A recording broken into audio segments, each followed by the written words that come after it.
नमस्कार दोस्तों, जैसा कि आप जानते हैं हम सब लोग न केवल भारत में बल्कि पूरे विश्व में आज कोरोना महामारी से पूरी तरह ग्रसित है। अभी हम कोरोना से जूझ ही रहे हैं कि एक और महामारी हमारे दरवाजे पर दस्तक दे रही है और वो दस्तक दे रही है बीमारी एक ऐसी जिसके बारे में हमें किसी को भी कुछ नहीं पता अभी तक। उस बीमारी का नाम है ब्लैक फंगस। ब्लैक फंगस क्या है, इसके बारे में हम कैसे जाने, इसको कैसे पहचाने कि हम इससे पीड़ित हो गए हैं या ये हमें वायरस, इस ब्लैक फंगस का वायरस हमें छू गया है या हमें इफेक्ट कर गया है, और इसके क्या उपाय हैं, क्या इसका इलाज है। इन्हीं सब बातों के लिए जानने के लिए आज हमारे साथ विश्व प्रसिद्ध डॉक्टर चंद्रकांत लहारिया जी हैं। वो एक बहुत ही वर्ल्ड वाइड नॉन फिगर हैं and leading public policy and health system expert हैं। इन्होंने, मैं थोड़ा सा इनके बारे में बता दूं इससे पहले कि मैं इनके पास आऊं, कि इन्होंने यूनिवर्सिटी ऑफ दिल्ली से एजुकेशन ली, फिर जेनेवा में ली, फिर पेरिस में ली, और 1998 से ये बहुत ज्यादा मेडिकल लाइन में एक्टिव हैं। और ये अपने फील्ड में वैक्सीनोलॉजी में, इम्यूनोलॉजी में एक्सपर्ट माने जाते हैं। और इन्होंने कई किताबें लिखी हैं जैसे टिल वी विन, एंड इनको बहुत सारे नेशनल एंड इंटरनेशनल अवार्ड से नवाजा गया है। एंड ये एक और इनकी खूबी मैं बता दूं कि वर्ल्ड वाइड ये उन 2% रिसर्चर्स में है ग्लोबली जिनको रिनाउंड किया गया है, जिनको फिगर किया गया है in the field of paediatrics. तो ऐसे एक शख्सियत से मैं आपको मिलवा रहा हूं जो इनसे हम जानेंगे ब्लैक फंगस के बारे में। डॉक्टर साहब, आपका बहुत बहुत स्वागत है हमारे साथ। दिल्ली हाई कोर्ट की एक बहुत ही मशहूर क्रिमिनल लॉयर मनीषा शर्मा जी भी हमारे साथ जुड़ी हुई हैं, वो भी कुछ पूछना चाहेंगे आपसे बीच बीच में। तो डॉक्टर साहब, आपका बहुत स्वागत है इस चैनल पे। और मैं लीगल फेटर्निटी के साथ साथ मेडिकल फील्ड में घुस रहा हूं, क्योंकि मैं किसी भी तरीके से अपने देशवासियों की सहायता करना चाहता हूं, एक अपना नैतिक फर्ज मानते हुए कि इस महामारी के दौरान में हम कुछ अपना कंट्रीब्यूशन कर सकें। तो डॉक्टर साहब, मैं योर शर्मा जी, कुछ और लोग भी के एडमिट करने हैं, योर माइंड ओपनर चैनल से जी, योर माइंड ओपनर चैनल ने हमें एक स्टेज दिया है। हम इस माध्यम से, इस चैनल के माध्यम से आम पब्लिक को ये बताना चाहते हैं कि ये बीमारी क्या है। डॉक्टर साहब, मैं सीधा आपके पास आ रहा हूँ, आप बिल्कुल हमें बिल्कुल हिंदी में साफ ये बताएं, ये ब्लैक फंगस है क्या? जी डॉक्टर साहब। सर, एडमिट कर ले, बाकी लोग वेट कर रहे हैं। जी, सबसे पहले तो मैं आपका आभार प्रदर्शित करूंगा कि आपने मुझे आमंत्रण दिया है यहाँ पर बात करने के लिए। वास्तव में यह जो परिस्थिति है, कोविड-19 का समय चल रहा है, यहाँ पर अगर हमें सही जानकारी मिल जाए वही इससे बचाव का एक बेहतर तरीका है। तो मुझे अच्छा लग रहा है कि मैं कुछ जानकारी लोगों के साथ कर पाऊंगा जिससे उनका कुछ फायदा हो सकता है और उससे बचाव कर सकते हैं। तो सबसे पहले हम शुरुआत करते हैं ब्लैक फंगस से। इसका काफी जिक्र आ रहा है। आज देश में सरकार ने इसको एक नोटिफाइबल डिजीज भी बोल दिया है और एपिडेमिक डिजीज एक्ट 1897 के तहत बोला है कि इसको नोटिफाई करना है राज्य सरकारों को, केंद्र सरकारों को। तो यह इतनी गंभीर परिस्थिति है। जहां तक ब्लैक फंगस की बात आती है तो मैं बताना चाहूंगा कि कहते हम इसे ब्लैक फंगस हैं, लेकिन वास्तव में ये फंगस व्हाइट होता है। इसका नाम ब्लैक फंगस इसलिए आया क्योंकि जो लक्षण इसके पैदा होते हैं नाक के आसपास और बाकी शरीर में, वो ब्लैक होते हैं। तो वो फंगस की वजह से ब्लैक होने को इसको ब्लैक फंगस कहने लगे हैं। इसका वैज्ञानिक नाम होता है म्यूकरमाइसिटीज, एक फंगस है, उससे यह होता है। और ये फंगस एनवायरनमेंट में सामान्य रूप से पाया जाता है। अब बात ये होती है कि अगर एक स्वस्थ व्यक्ति जो होता है, शरीर में पहले से ही कुछ बैक्टीरिया और कुछ फंगस वगैरह होते हैं, फैलाने का काम करते हैं। लेकिन फिर ये होता है कि अगर किसी व्यक्ति की इम्यूनिटी थोड़ी कमजोर हो जाती है तो वही जो वो फिर बीमारी करने लगते हैं। तो यह जो ब्लैक फंगस है ज्यादातर पाया जाता है जो साइट्स वगैरह होती हैं वहां पर, या जो दीवारों में सीलन होती है उन सब जगहों पर ये मिलता है। मिट्टी में मिलता है, खाद के आसपास मिलता है। तो हमारे वातावरण में हमेशा से ही है था, ये अभी नहीं आया है, लेकिन अब ये बीमारी हमें पता चली है। इसके जो ब्लैक फंगस के मुख्य लक्षण होते हैं उसमें ये होता है कि ये साइनसेज होते हैं, जो हमारे मुंह पे, नाक पे और माथे के पास साइनसेज होते हैं, जिससे हम जो बोल रहे हैं वो साउंड निकलता है, उसको टिम्पैनिक सिस्टम क्रिएट करता है, और उस या शरीर में ब्लड के माध्यम से फेफड़ों में जा सकता है, ब्रेन में जा सकता है, हार्ट में पहुंच सकता है और किसी भी अंग को प्रभावित कर सकता है। तो इसलिए इसकी वजह से बीमारी गंभीर हो जाती है। साथ में हम देख रहे हैं कि जो कोविड-19 के मरीज हैं या उसके अलावा जो जिनको पहले से डायबिटीज की बीमारी है, उनको यह बीमारी गंभीर रूप से हो सकती है। खासतौर से 4 तरह के और 5 तरह के लोग हैं जिनको ब्लैक फंगस के होने की रिस्क रहती है। एक तो कोविड-19 के पेशेंट जो ट्रीटमेंट पर हैं, उसकी वजह होती है उनमें इम्यूनोसप्रेसेंट वगैरह चलते हैं, स्टेरॉइड का ले रहे होते हैं, तो उससे शरीर स्टेरॉइड से शरीर की लड़ने की क्षमता कम हो जाती है, और जो फंगस वैसे एनवायरनमेंट पर पहले से था, लेकिन उसके बाद और गंभीर बीमारी कर देता है। दूसरे व्यक्ति जो इसके रिस्क पर हैं वो हैं जिनको डायबिटीज मेलाइटस है, जो अनकंट्रोल्ड डायबिटीज है। अगर किसी हाई चल रही है जिसने इलाज नहीं ले रखा उसका। तीसरे प्रकार के जो व्यक्ति इससे प्रभावित हो सकते हैं जो इम्यूनो कम्प्रोमाइज है, या तो उनकी इम्यूनिटी किसी भी तरह से वीक है या कोई और माध्यम से, जैसे HIV एड्स है या कैंसर का इलाज चल रहा है, तो उन लोगों को ब्लैक फंगस होने की संभावना ज्यादा रहती है। चौथा ग्रुप समूह होता है जो लंबे समय तक आईसीयू में होके आए, चाहे वो कोविड-19 के लिए हो या किसी बीमारी। तो जो व्यक्ति आईसीयू में था उसकी इम्यूनिटी की कमजोर हो जाती है उनको। पांचवा जो ग्रुप होता है जिसको कोई भी एंटी फंगल पहले लगा हो, जैसे वेरिकोनाजोल एक एंटी फंगल होता है, तो इन लोगों में इसका बीमारी होने की संभावना ज्यादा रहती है। जहां तक हम लक्षणों की बात करें कि क्या लक्षण होते हैं, तो इसका मुख्य लक्षण होता है कि पेन और रेडनेस हमारे जो नाक और आंखों के आसपास या गालों को चीक्स के आसपास आ जाती है, वो इसका एक मुख्य लक्षण माना जाता है। साथ में देखा जाता है कि अगर हेडेक जो बाकी चीजों में भी होता है, वो हेडेक कॉमन सिम्टम है। उसके अलावा खास लक्षण है जो इसमें हो सकता है कि खून की उल्टी आ सकती है, क्योंकि जब ब्लैक फंगस लंग्स में चला जाए तो खून की उल्टी आ सकती है। अगर वो ब्रेन में पहुंच जाए तो उसके बाद उसमें आदमी का मेंटल स्टेटस थोड़ा सा डिस्टर्ब हो सकता है। तो ये उसके ब्लैक फंगस के लक्षण है। तो हमें कब ब्लैक फंगस सस्पेक्ट करना चाहिए? तो इसमें 2-3 चीजें हैं। हमें ब्लैक फंगस सस्पेक्ट करना है कि जैसे अगर कोई व्यक्ति कोविड के इलाज के लिए रिकवर होके आया है, या जिसको कोई भी इम्यूनो कम्प्रोमाइज वो रखा हुआ है, तो उसमें इसकी बात को देखने की ज्यादा जरूरत है। और एक मुख्य लक्षण, बाकी मोटे मोटे लक्षणों के अलावा एक मुख्य लक्षण हो सकता है कि जैसे उसकी नाक हो रहा है, नाक बहुत ज्यादा बह रही है, बंद हो रही है, खासतौर से जो लोग रिकवर होके आए हैं। साथ में एक और लक्षण है कि आंखों के आसपास और नाक और आंख जहां मिलते हैं वहां पर ब्लैक कलर का डिस्कलरेशन आ जाए, तो उससे भी वो हो सकता है, वहां पर पेन हो सकता है। तो आंखों के आसपास थोड़ा खास ख्याल रखने की जरूरत है। अगर वहां पर कोई भी इस तरह का लक्षण आता है तो थोड़ा सावधानी बरतने की जरूरत है और जल्दी से जल्दी उसका इलाज करने की जरूरत है। बाकी इसमें पेन हो सकता है, व्यक्ति को खून की उल्टी हो सकती है। तो ये सब जो लक्षण है, बुखार हो सकता है, उसके में यह भी हो सकता है कि जो सांस लेने में जो दिक्कत आ रही है, छाती में दर्द है, अगर वहां फंगस पहुंच जाता है, तो आप देखेंगे कि जो लक्षण हैं उनमें सिर्फ आंख के आसपास काले गोले बनना या नाक के आसपास होना, नाक का बहना, ये कुछ खास लक्षण है। लेकिन याद रखना होगा कि अगर किसी में जो प्री डिस्पोजिंग कंडीशन है, जो हमने बात की कि कोविड से रिकवर हुआ है, इम्यूनो कम्प्रोमाइज है, डायबिटीज है, तो ही उसमें मानेंगे। हमें नहीं मान के चलना कि हर नाक बह रही है या वो हो रहा है तो वो ब्लैक फंगस ही होगा, क्योंकि वो साइनस का इन्फेक्शन बैक्टीरियल उससे भी। अब इसको कैसे रोका जा सकता है, इस पर थोड़ी सी चर्चा करते हैं।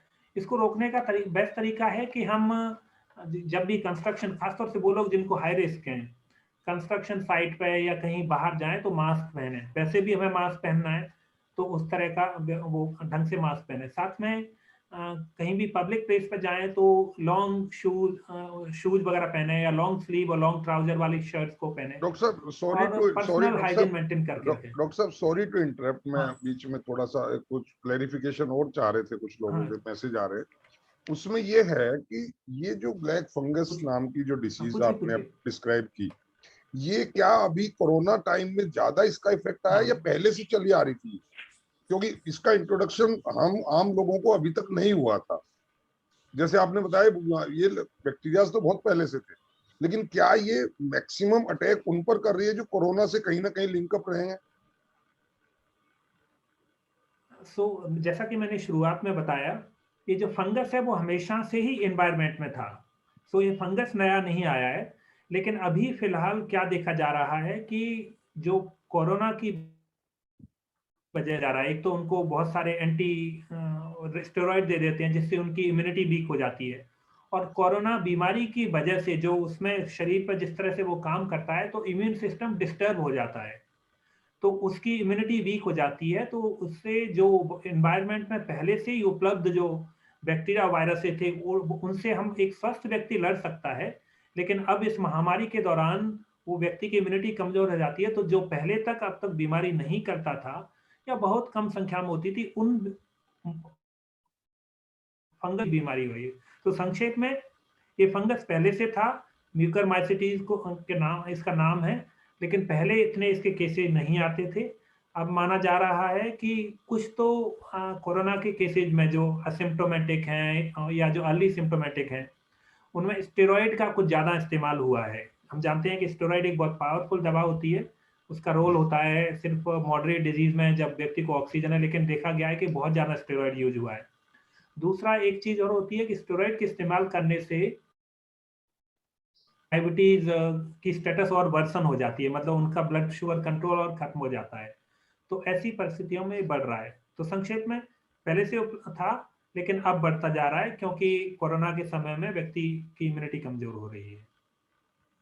जी जी डॉक्टर साहब, मेरा सवाल ये है, जैसे ये पहले से अवेलेबल था, not only Covid patient but cancer patient या हाई शुगर या अदर डिजीज या इम्यून सिस्टम का वीक होना, उनमें भी ये करें। आपने कहा भाई आंख लाल हो जाती है या खून की उल्टी आती है, मुंह में छाले होते हैं, जो ऑलरेडी कोविड के भी लक्षण है। लेकिन जिस ढंग से ये सेकेंड टाइम कोविड आया है अब रिसेंट 2 मंथ्स में, और डेथ रेट इतना बढ़ के आया है, अगर किसी को कोविड का पोस्ट कोविड इफेक्ट में ब्लैक फंगस नहीं है, अदरवाइज है due to high sugar level, due to cancer stage, due to other disease, due to low immune system, what is the chances of death rate? I want to know this. Okay, so जो black fungus में देखा गया है कि अगर कोविड-19 में black fungus हो जाता है तो एक तो मोर्टेलिटी बहुत हाई है, करीब 50% मोर्टेलिटी मानी जा रही है, इसलिए इसको गंभीर माना जाता है। तो 50% मोर्टेलिटी है। दूसरा इसमें देखा गया है कि आईज के आसपास या नोज जो साइनसेज होते हैं वो काफी गंभीर रूप से प्रभावित हो जाते हैं, और कुछ रेयर केसेज में आईज वगैरह को कंप्लीटली निकालना पड़ता है, क्योंकि हम जानते हैं साइनसेज एक दूसरे से कनेक्टेड होते हैं, और उसका बेस्ट तरीका बचता है कि आप उस जो एरिया अफेडमेंट कहते हैं कि उसको पूरी तरह से क्लीन करके साफ हटा दिया जाए। तो इसलिए गंभीर माना जा रहा है। और उसका मैं यहाँ पे थोड़े से 1 मिनट के लिए बचाव की भी बात करूंगा। तो इसलिए जरूरी है कि अगर हमें लगता है कोई भी व्यक्ति कोविड-19 से रिकवर हो रहा है, इम्यूनो कम्प्रोमाइज है, और कोई भी अर्ली लक्षण नजर आता है कि आंखों के आसपास रेडनेस आ रही है, गालों पर पेन वगैरह हो रहा है, तो इमीडिएट उसका एक्सटेंसिव इन्वेस्टिगेशन कराना होता है और ट्रीटमेंट पर डालना होगा।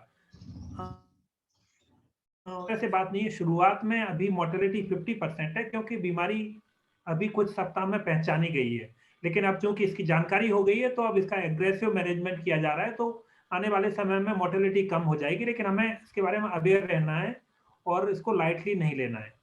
जी जी, हमारे साथ डॉक्टर साहब एडवोकेट परीक्षित शर्मा जी हैं, जो इंटरनेशनल जूरिस्ट फाउंडेशन के जनरल सेक्रेटरी हैं इंडिया में, और बहुत बड़े जाने माने एडवोकेट भी हैं।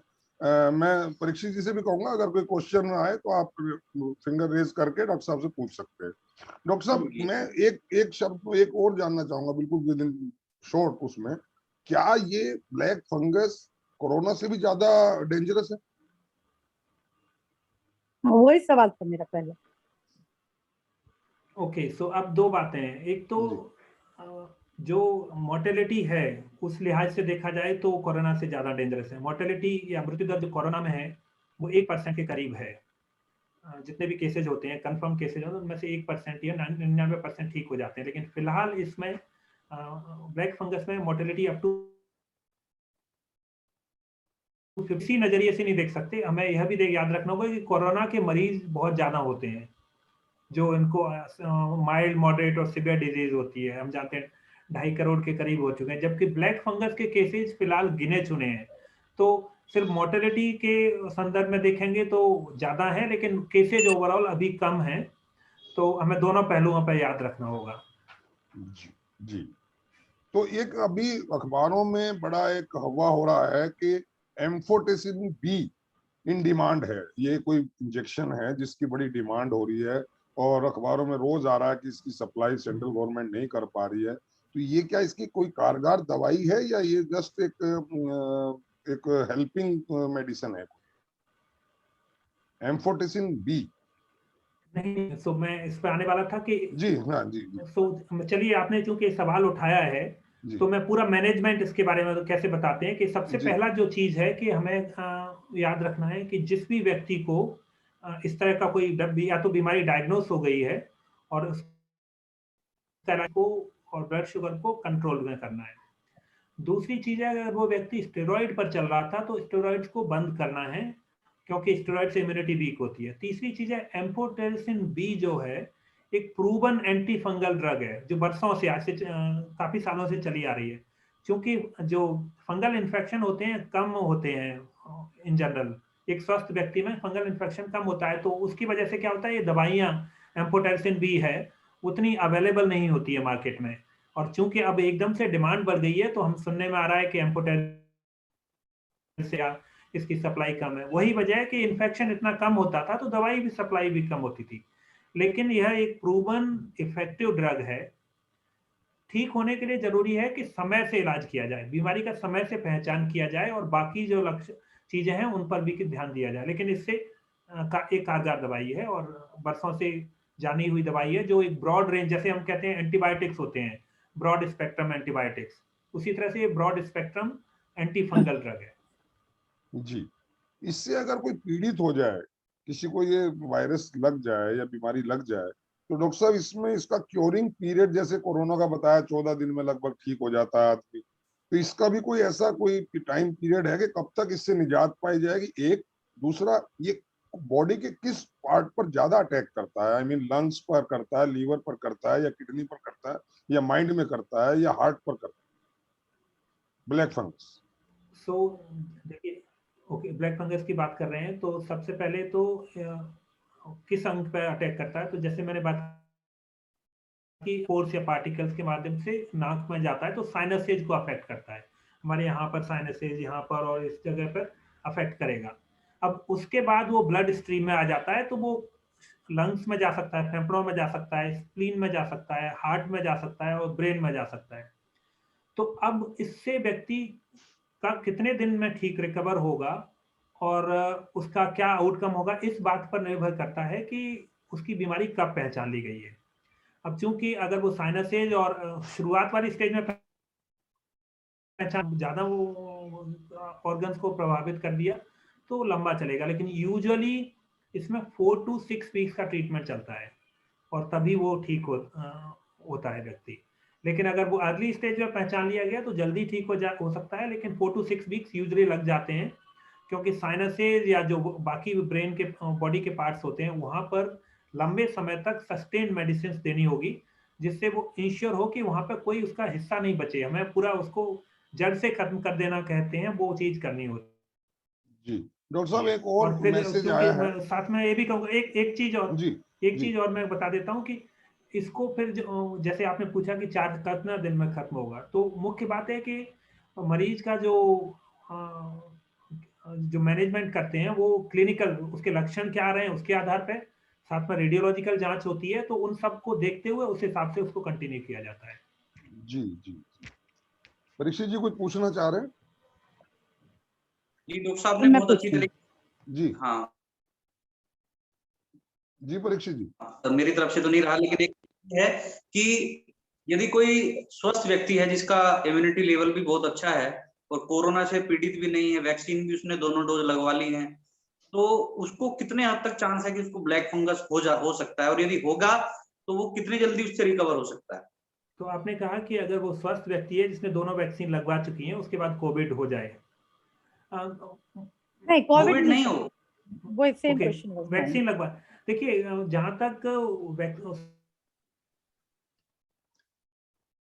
ब्लैक फंगस होने की संभावना बिल्कुल नगण्य है, क्योंकि हमें जी, याद रखना होगा कि कोविड मैनेजमेंट में यूजुअली उसको स्टेरॉइड्स और बाकी सारे ब्रॉड स्पेक्ट्रम एंटीबायोटिक्स दिए जाते हैं। कोविड में हम जानते हैं कि एक स्टेज होती है इम्यून स्टेज, जिसमें साइटोकाइन स्टॉर्म होता है, आपने पढ़ा होगा, जिसमें शरीर का इम्यून सिस्टम बहुत एक्टिव हो जाता है और वो अपने शरीर को ही नुकसान पहुंचाने लगता है।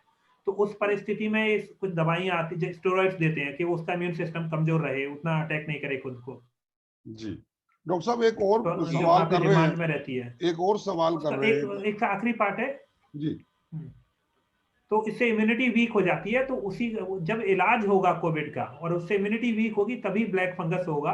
एक स्वस्थ आदमी को इतना सोचने की जरूरत नहीं कि उसको डॉक्टर ब्लैक साहब, फंगस की इसी बीमारी क्वेश्चन है। में मेरा एक सवाल है। जब ये वैक्सीन लगती है तो 1.5 महीने तक कहते हैं इम्यून सिस्टम थोड़ा वीक रहता है, फर्स्ट वैक्सीन लगे या सेकंड। तो जो ब्लैक फंगस का एक रीजन वीक इम्यून सिस्टम भी है, क्या उस टाइम कि उस टाइम पीरियड में कुछ परसेंटेज है कि ब्लैक फंगस से अफेक्टेड हो जाए? फर्स्ट डोज के बाद। नहीं, ये सच नहीं है कि उसका व्यक्ति का इम्यून सिस्टम वीक रहता है, बल्कि एक्टिवेट हो जाता है। जब वैक्सीन लगती है तो वैक्सीन के 7 दिन के बाद वो सिस्टम एक्टिवेट होना स्टार्ट होता है और अगले 7 दिन तक उसमें एंटीबॉडी इम्यूनोग्लोबुलिन बनने लगते हैं, तो व्यक्ति का इम्यून सिस्टम एक्टिव रहता है। वैक्सीन की वजह से इम्यून सिस्टम वीक नहीं होता है। अच्छा। अच्छा, जी डॉक्टर साहब एक चेन्नई से हमारे जो आपको देख रहे हैं, वो ये पूछ रहे हैं कि हम एक आम आदमी को सपोज यहाँ पर ब्लैक स्पॉट आए या रेड स्पॉट आए या कुछ इस तरह आइज के पास जो आपने बताया, तो एक आम आदमी समझता है कि मुझे कोई स्किन डिसीज हो गई है, उसे नहीं पता है this is the symptoms of black fungus. तो वो एग्जैक्ट। अपना स्किन स्पेशलिस्ट पे जाए या मेडिसिन वाले डॉक्टर पे जाए, एमडी पे जाए, वो किसको दिखाए सबसे पहले? हाउ ही कैन रिकॉग्नाइज कि ये ब्लैक फंगस है, ये मेरा कोई स्किन एलर्जी नहीं है या सन एलर्जी बिल्कुल। नहीं है, सनबर्न नहीं है? नहीं, पहली चीज है कि हर किसी को नहीं सोचना है कि उसको ब्लैक फंगस हो गया है, अगर उसको जुकाम आ रहा है या रेडनेस आ गई। मैंने कोई कोविड से अभी कोविड हुआ है या कोविड से रिकवर हो रहा है, वो उस व्यक्ति को सोचने की जरूरत है। दूसरा, जिसको अनकंट्रोल्ड डायबिटीज मेलाइटिस है, डायबिटीज है उसको। और तीसरा, जो इम्यूनो कम्प्रोमाइज है, HIV का मरीज हो गया, या जिसको कोई भी कैंसर ट्रीटमेंट चल रहा है, तो इन 3 लोगों को सोचना है। अगर इनमें से तीनों में से कुछ नहीं है तो इतना चिंता करने की जरूरत नहीं है, आप उसका थोड़ा सा ध्यान दीजिए। हो सकता है जरूरत पड़े तो कंसल्ट कर लीजिए, लेकिन संभावना कम होगी कि उस व्यक्ति को होगा। जी बहुत आपने ये समझ आती जी है डॉक्टर साहब, ग्लव्स। सफाई, वो एक क्वेश्चन मेरा लास्ट में मैं रखना चाहूंगा डॉक्टर साहब के सामने। जी जी आपने वैक्सीन बताया, वैक्सीन को लेने के बाद में हमारा इम्यून सिस्टम और बिल्ड होना शुरू हो जाता है, अच्छा होना शुरू हो जाता है। तो जो दूसरी वैक्सीन है, यदि कोई व्यक्ति उसको ना ले या वो किसी कारण से थोड़ा लेट हो जाए, तो क्या उसका इम्यून सिस्टम वीक होना शुरू हो जाएगा उसके बाद, देखिए, आफ्टर? जो इसमें मैं फिलहाल बात करूंगा, जो फिलहाल जो वैक्सीन दी जा रही है, जैसे कोविशील्ड वैक्सीन है, वो वायरल वेक्टर वैक्सीन है।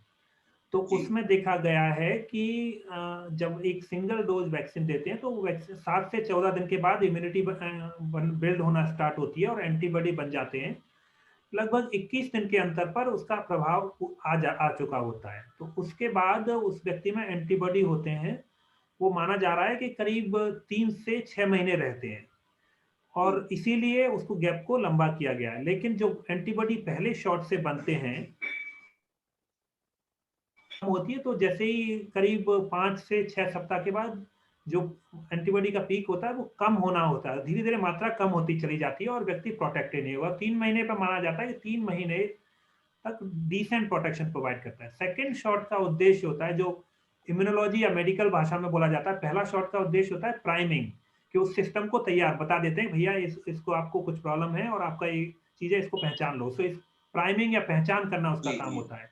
सेकंड उसका रोल होता है बूस्ट, कि जो उसके जो समझ चुका था कि ये कुछ प्रॉब्लम करने वाला चीज है, तो जैसे ही सेकेंड डोज दिया जाता है उसके बाद व्यक्ति का इम्यून सिस्टम में और एंटीबॉडी लेवल होता है वो पहले की तुलना में कई गुना होता है, और इस कई गुना एंटीबॉडी बनने का फायदा होता है कि वो लंबे समय तक रहेंगे और बेहतर प्रोटेक्शन देंगे। तो दूसरे डोज का काम उसकी क्वालिटी को इम्प्रूव करना है और उसको लंबे समय तक बनाए रखना है। तो सेकंड शॉट मिलने के बाद अभी फिलहाल माना जा रहा है कि व्यक्ति 9 से 12 महीने तक प्रोटेक्टेड सर एक सेकंड का और सवाल है, राकेश शर्मा जी को डिस्टर्ब करूंगा। जी जी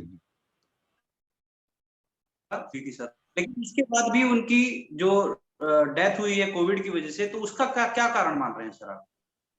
देखिए, मुझे उनके जो विषय उसमें पूरी जानकारी नहीं है। मैं कुछ और सोशल मीडिया पोस्ट भी देख रहा था कि उनको कुछ किसी चीज का इलाज चल रहा था और कुछ इश्यू था।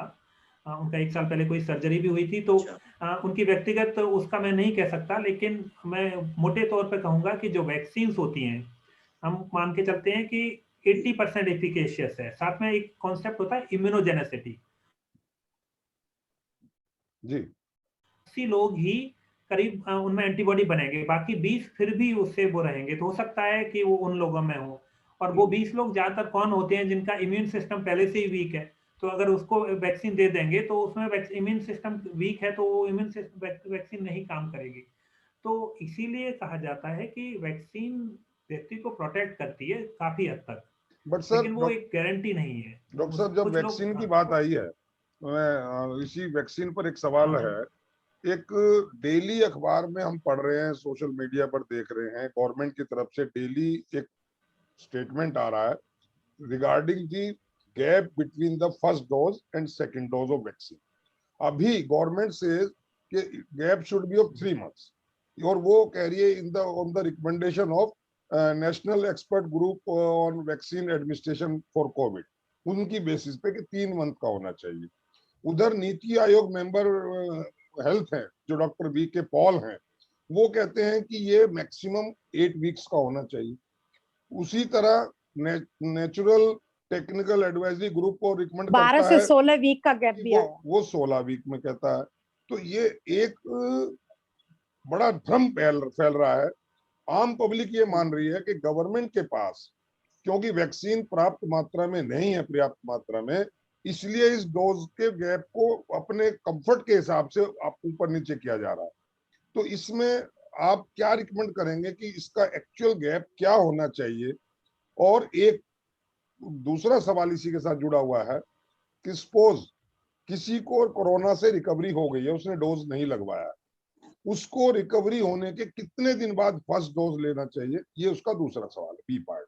तो फर्स्ट तो यही हम पूछना चाहेंगे कि इसका actual gap first dose and second dose के बीच में क्या होना चाहिए? क्योंकि अभी मैं देख रहा था डॉक्टर साहब कि डॉक्टर ये हैं आपके साइंटिस्ट हैं एंड्रयू पॉलार्ड, और इन्होंने कहा है कि it should be minimum 3 month gap, means 12 weeks। ये आज का ही टाइम्स ऑफ इंडिया में इनका पूरा वो छपा है, और इन्होंने पूरा रिसर्च किया है। ऑक्सफोर्ड यूनिवर्सिटी जो कोरोना पे काम कर रहे हैं वायरस पे, उसमें भी है, पार्ट है उसके। तो ये क्या है एक्चुअली, इसके बारे में थोड़ा भ्रम दूर करें हम लोगों।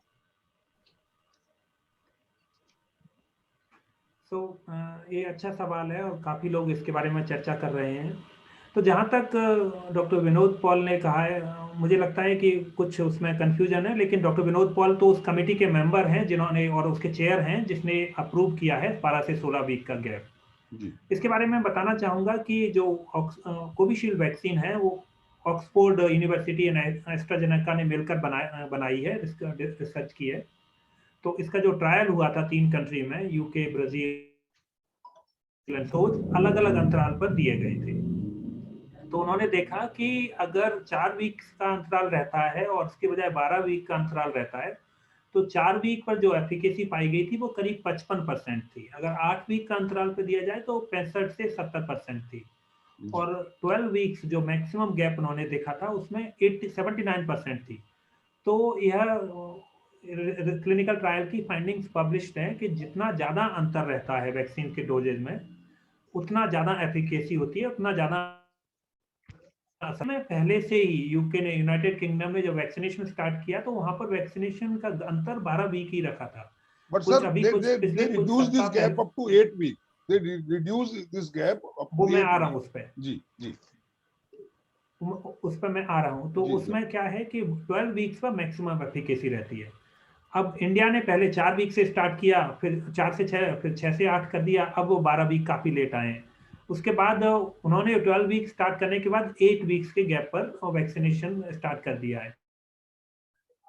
वैक्सीनेशन प्रोग्राम होते हैं, वो दो पहलुओं पर नजर डालते हैं। एक तो उसकी वैक्सीन जो साइंटिफिक नॉलेज है, और दूसरा ऑपरेशनल फिजिबिलिटी। जैसे मैं उदाहरण देता हूं आपको कि भारत ने क्यों शुरुआत में 4 से 6 वीक का गैप रखा और ज्यादा नहीं रखा, क्योंकि एक दूसरी वैक्सीन भी थी कोवैक्सीन, वो भी 4 से 6 वीक थी।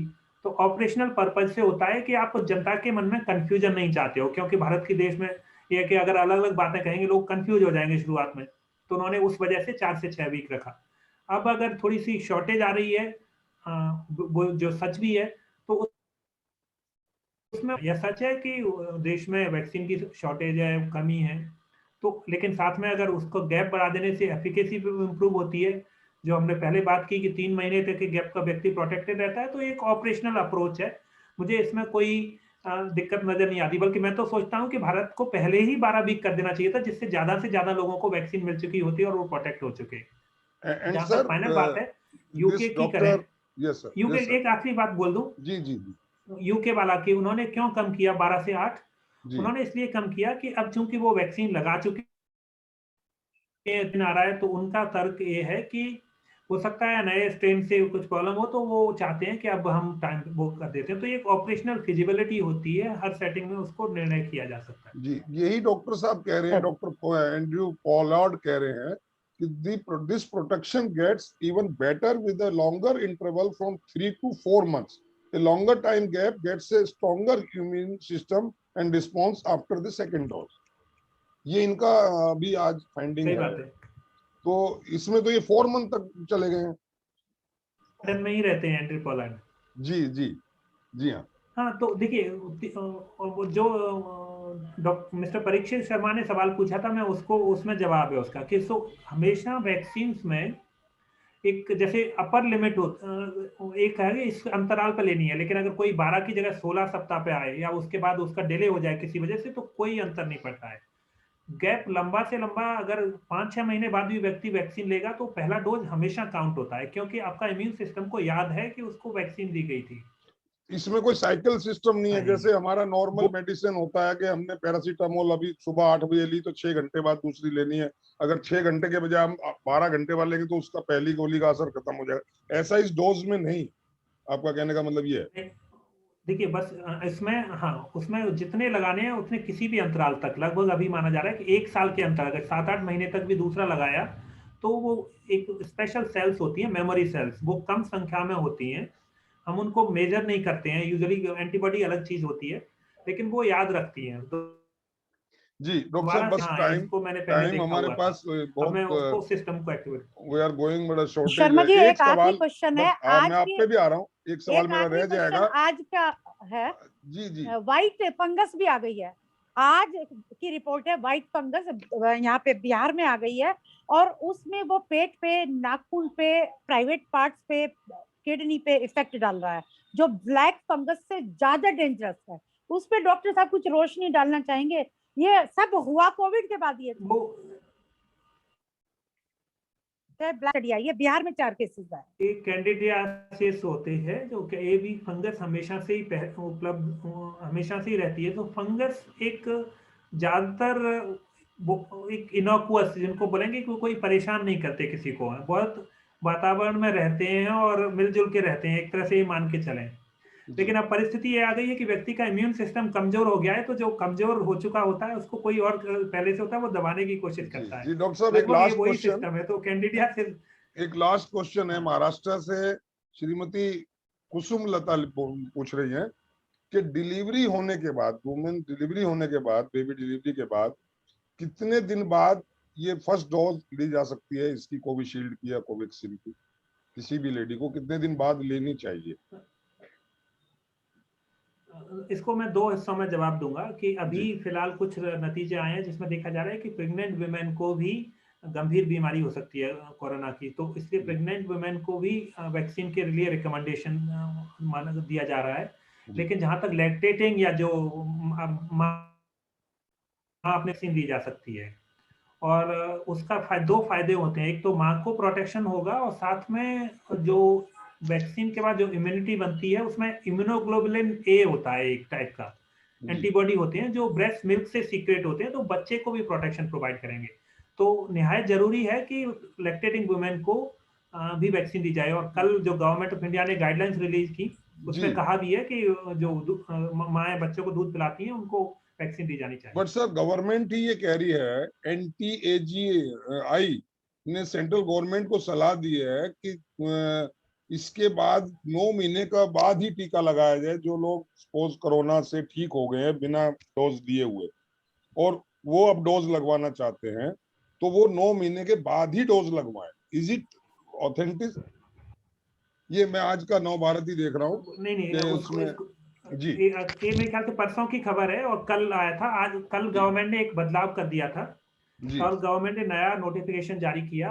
पहले बात होती थी कि जैसे कोई रिकवर होता है कोरोना से, तो 4 से कह रही है कि वो उसको 3 महीने तक। और कल की जो लेटेस्ट गाइडलाइन है उसमें कहा है कि जो व्यक्ति रिकवर हो गया, रिकवरी के 3 महीने बाद उसको लगाने की जरूरत है। 9 महीने तक का भी रिकमेंडेशन था, और विश्व स्वास्थ्य संगठन 6 महीने कहता है, क्योंकि मैंने पहले बात की थी व्यक्ति का रिकवर होने के बाद, नेचुरल इन्फेक्शन होने के बाद उसमें एंटीबॉडी 6 से 9 महीने तक रहते हैं।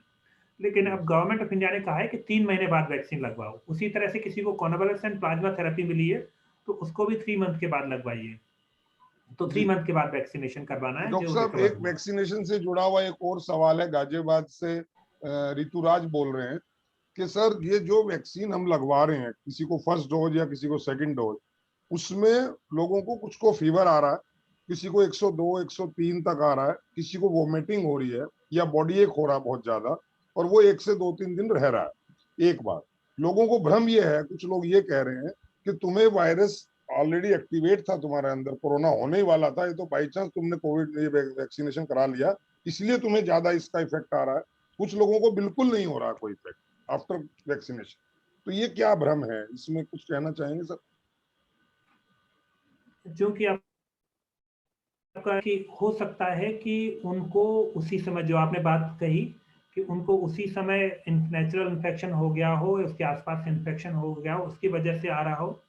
लेकिन साथ में वैक्सीन के जो एडवर्स साइड इफेक्ट होते हैं, फीवर, चिल्स, राइगर्स, और जो हर व्यक्ति में अलग अलग हो सकते हैं, तो वैक्सीन की वजह से भी हो सकते हैं। लेकिन कुछ लोगों जिनको बीमारी बाद आसपास हो रही है, वो यही वजह है कि उनको एनवायरनमेंट से नेचुरल इन्फेक्शन हो रहा है। मेरे ख्याल से खत्म होने वाला है, इसलिए मैं आपको जी जी जी डॉक्टर साहब आपने बहुत, और कोई सवाल 1 मिनट और है मनीषा जी? डॉक्टर साहब आपने बहुत बढ़िया जानकारी दी। एक्चुअली हम इस देश में रह रहे हैं, उस देश में रह रहे हैं डॉक्टर साहब जहां बहुत सारी मोर देन 80% पॉपुलेशन हमारी गांवों में रह रही है। वहाँ एक्सपर्ट डॉक्टर्स नहीं है दुर्भाग्य से, वहाँ इंफ्रास्ट्रक्चर नहीं है, वहां तक सही सोच सही बात पहुंच नहीं पाती है, लोगों के अंदर भ्रम फैलता है, लोगों के अंदर कुछ अफवाहें फैलती